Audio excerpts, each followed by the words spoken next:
Well, Florida Democrats also gave their take on the state of the state this week. Senate Minority Leader Jason Pizzo, who represents parts of Miami-Dade and Broward counties, says that for the past few years, Republicans in Tallahassee have focused too much on cultural issues and not on the economy.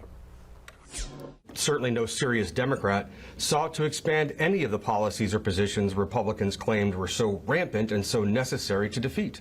I have never pushed to install or even expand CRT, ESG, DEI, or wokeism. For none of these will lower your property insurance, your rent, nor will they result in your kids' GPAs getting higher or their test scores going higher. And like many of you, I've wondered how, with more than 30 years of majority control in the legislature and executive branches, how any of these issues were so insidious that they festered into such an instant concern. Or rather, how did a generation of Republican predecessors allow us to get to this place?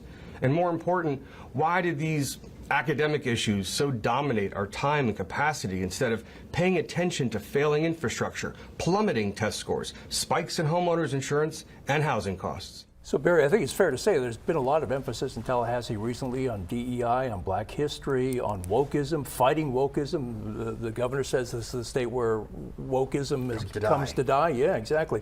So what do you think of what Pizzo said? Well, I welcome him to the party, just like Gavin Newsom, had major changes with workers having to come back to the office and saying it was fundamentally unfair for men to play in women's sports. I think Jason Pizzo has come back to the party because he realizes that the message that the Democrats have been selling, remember, the status quo is what it is today. So the revolutionaries are those who are trying to change that. The Republicans are trying to restore, and he wants to be on the restorative side rather than the revolutionary side as he launches his bid for governor. Was DEI and wokeism, was that a big problem over the past 10 years? And should the Republicans have focused so much on it? Some people and some of the universities thought it was in some places. All right. Jennifer, what do you think? Was it really a problem in the legislature? I mean, like, where there weren't bills going, we need a DEI bill, we need all of these woke bills.